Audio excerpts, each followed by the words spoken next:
When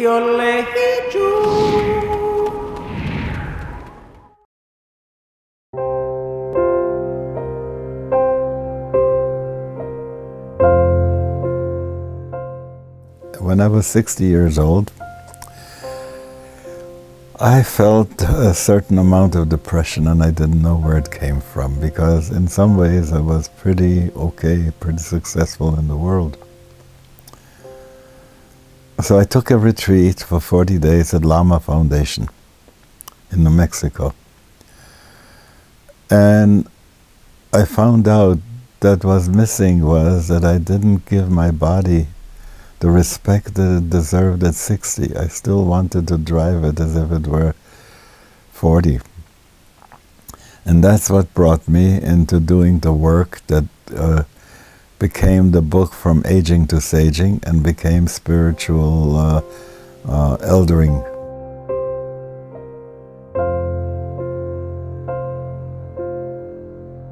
The first thing was very clear to me that I didn't have any models. That the Western society has no models for people when they get older. When they retire, they become redundant population. They don't know what to do with themselves. But when I asked myself, according to the Kabbalah, that in youth you're doing the world of Asiya. When you're growing up, you're going to the world of Yetzirah and feelings. Then you go into the world of Bria and you do your business in the world. So now in the elder years you have to go into Atzilut and into the more spiritual world. It is the same way as the 4 houses that the Hindus have, that you have childhood, youth, and and brahmachari, and then finally you do a householder, and then you become a sannyasin. So it was very clear that we didn't have any models for that. Then I asked myself the question that Jung asked, why do we survive past 50? After we have begotten children and raised them a little bit, what business does Earth have to keep us alive longer? And in the Chumash you have the story that while everybody had to serve from 20 to 60, the Kohanim and the Leviim only had to serve from 30 to 50. From 20 to 30, they were learning how to be doing the Levium work, and from 50 to 60, they were teaching the ones from 20 to 30. So there was this constant way in which the awareness and the knowledge would be recycled. So then the question was, what do we do during those years for which we don't have a model? It was clear that you can't do this work by expecting someone else to do it for you. You have to take hold of your own destiny at that point. You have to learn how to do contemplative work, because a lot of the inner work of life review and making tikkun on things in the past, all this has to be done in a contemplative way. You can't do it otherwise.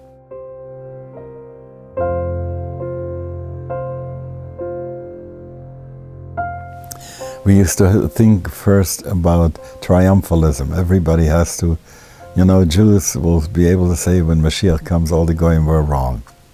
Christians would say, you Jews were wrong. See, Jesus told you, you didn't expect me the first. And every religion had triumphalism. But there was a paradigm shift that happened between Hiroshima, Nagasaki, Auschwitz, moonwalk, the web, all that, seeing Earth from outer space. Now, once you get into that place, then you realize that there is an organismic thing. The Judaism, it can't be the same Judaism as it was before. It has to come to terms with the emerging time. So it can't be any more triumphalistic. It has to be more ecumenical. We have to go to eco-kosher and bio-kosher instead of just only to kosher. So all these things, the kind of ethic and morality that goes along, halacha has to be updated in a way that we start asking, what is real Chilul Shabbos today? What does it mean melacha, to do work that is that produces a product, something you can delegate to somebody else. What happens to things that you can't delegate to anyone else, that you want to do yourself? Like a whole week you can't play music, a whole week you can't paint a picture, a whole week you can't throw a pot, a lot of things you can't do during the week, and you're not trying to do this because you want to have a factory and produce a product, but you want to center down. Feminism, how do you deal with women? How can you paskin shilas that have to do with women without running it by learned women? So there's a whole slew of things.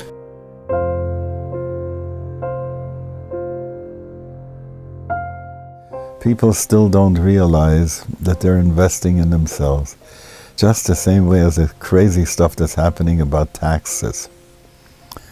You want to control the budget, and you don't want the rich people to be able to pay what they can pay to keep going. But we are in a country, and if I belong to a country club, I'll be very glad to pay my dues in the country club. Well, the dues we pay to the American Country Club is called taxes, and people need to feel a greater generosity about it. When I write my check for the IRS, I always write "thank you" there in the corner, because the person who opens up these envelopes, he gets such psychic attacks.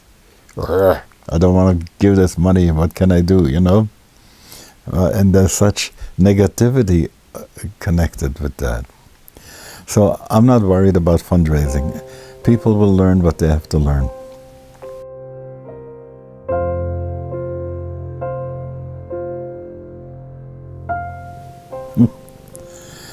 A midwife. A midwife? Yeah. How do you mean? The midwife doesn't create anything. The midwife helps it to be born. You see, there was a time that this new paradigm had to be born, and it needed a midwife to help it. And Shlomo and I were in some way midwives. One chapter in my book was meditations between contractions. A woman having a baby, during the contractions she can't think about what it's all about. And the solace that we have, sometimes we can't think.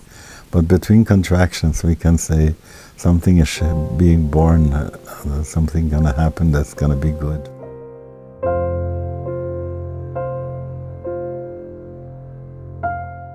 What do you mean, frightened? The goof, the body, might be frightened. What can happen to the neshama? Yes, you'll have high fidelity regret. That's Gehenna. You have to go to the laundry. But so what? You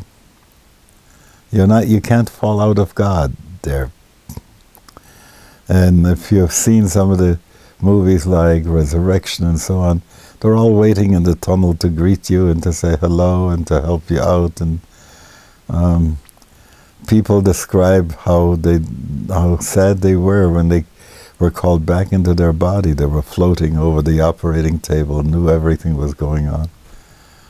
No.